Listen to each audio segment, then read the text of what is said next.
இன்னைக்கு என்ன பார்க்க போறோம்னா நம்ம S3 எப்படி ரெப்ளிகேஷன் பண்ணுறது பார்க்க போகிறோம். ரெப்ளிகேஷன் எதுக்குலாம் ஒருவேளை நம்மளோட ஒரிஜினல் பற்றி ஏதோ ஒரு காரணத்தினால டெலீட் ஆகிட்டு இல்லை டெர்மினேட் ஆகிடுச்சுன்னா பேக்கப் நம்ம ஒன்று தேவைப்படும். அதை எப்படி பண்ண போகிறதா நீங்கள் பார்க்கணும். நீங்கள் ஆக்சுவலி வந்து கிராஸ் ரீஜனில் பண்ணியிருக்கேன். கிராஸ் ரீஜன்லாம் ஒன்றும் இல்லை, 2 ரீஜன் எடுத்துப்போம். ரீஜன் 1 அது நம்ம ஒரிஜினல் S3 பற்றி இருக்குது. அதுக்கு நம்ம சோர்ஸ் ரீஜன் எடுத்தாங்க. நம்பர் 1 நம்பர் 2 வந்து ரீஜன் 2 கிரியேட் பண்ணிடுவோம். இது வந்து யூஎஸ் வெஸ்ட்னு வச்சுப்போம். இது வந்து யூஎஸ் ஈஸ்ட்னு வச்சுப்போம்.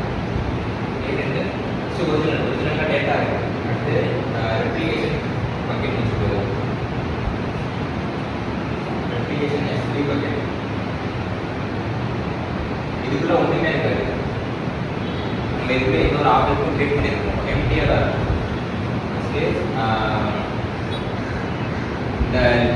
இது ரெண்டையும் நம்ம இப்போ லிங்க் பண்ணணும். லிங்க் பண்ண அதாவது எப்போ லிங்க் பண்ணோம்னா டேட்டா ஒரிஜினலாக டேட்டா போகிறதுக்குமே நம்ம லிங்க் பண்ணிடணும். போட்டதுக்கு ஒரு லிங்க் பண்ணணும், போகிறதுக்குமே லிங்க் பண்ணிடணும். எப்படி லிங்க் பண்ணணும்னா இது ரெண்டையும் ஃபஸ்ட்டு கிரியேட் பண்ணிக்கணும். ரெண்டு வேறு ரேஞ்சில் கிரியேட் பண்ணிக்கணும்.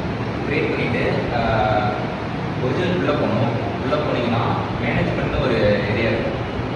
ப்ராப்பர்ட்டிஸ், செக்யூரிட்டி, மேனேஜ்மெண்ட் அப்படின்னு இருக்கும். மேனேஜ்மெண்ட் உள்ளே போனீங்கன்னா கீழே ஃபஸ்ட்டு லைஃப் சைக்கிள் இருக்கும். செகண்ட் வந்து ரெப்ளிகேஷன் ரூல்னு ஒன்று இருக்கும். அதுக்குள்ளே போயிட்டு சோர்ஸ் இருக்கும். சோர்ஸ் வந்து இதுதான் சோர்ஸ், இதுதான் ஒரிஜினல் தான் சோர்ஸ். சோர்ஸ் நம்ம வந்து கான்ஃபிகர் பண்ணணும். அது ஆட்டோமேட்டிக் கான்ஃபிகர் பண்ணி கொடுத்துரும். செகண்ட் வந்து டெஸ்டினேஷன் கான்ஃபிகர் பண்ணணும். டெஸ்டினேஷன்னா நீங்கள் எது கூட லிங்க் பண்ண போகணும்.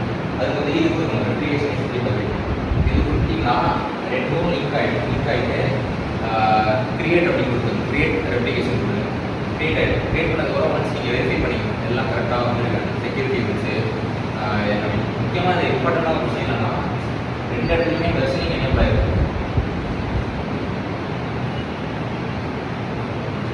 வெர்ஷனிங் எனேபிள் பண்ணாமல் நம்ம ரெப்ளிகேஷன் பண்ண முடியாது. ரெண்டு இடத்துலையும் கீழே வெர்ஷனிங் எனேபிள் ஆகிருக்கும், கீழே வெர்ஷனிங் எனேபிள் ஆகிருக்கும். அதேமாதிரி ரெண்டு இடத்துலையுமே ஒரே பேர் தான் கான்ஃபிகர் பண்ணிக்கணும். சேம் கான்ஃபிகரேஷன் தான். ஒரே ஒரு சிக்கன்னா ரீஜிங் மட்டும் தான் சேஞ்ச் அப்படி பண்ணிட்டீங்கன்னா முடிஞ்சிச்சு. இப்போ வந்து நம்ம இது இப்போ டேட்டா இல்லைன்னு வச்சுக்கோம். இப்போ வந்து நம்ம ரெண்டு ஒரிஜினல் கிரியேட் பண்ணிட்டோம், ரெப்ளிகேஷன் கிரியேட் பண்ணிட்டோம், ரெண்டு கிரியேட் பண்ணிட்டோம். இப்போ தான் நம்ம டேட்டா இங்கே ஆப்ஜெக்ட் அப்லோட் பண்ணணும். ஒன்ஸ் நீங்கள் ஆப்ஜெக்ட் அப்லோட் பண்ணிட்டீங்கன்னா ஆட்டோமேட்டிக்காக நீங்கள் பேக்கப் கிரியேட் ஆகிடும். நீங்கள் இங்கே மட்டும் பண்ணால் போதும், ஆட்டோமேட்டிக்காக பேக்கப் கிரியேட் ஆகிடும். நீங்கள் லிங்க் பண்ணிட்டு இங்கே ஆப்ஜெக்ட் அப்லோட் பண்ணிட்டு அங்கே போய் பார்த்தீங்கன்னா அங்கேயே இருக்குது. இதுதான் S3 ரெப்ளிகேஷன்.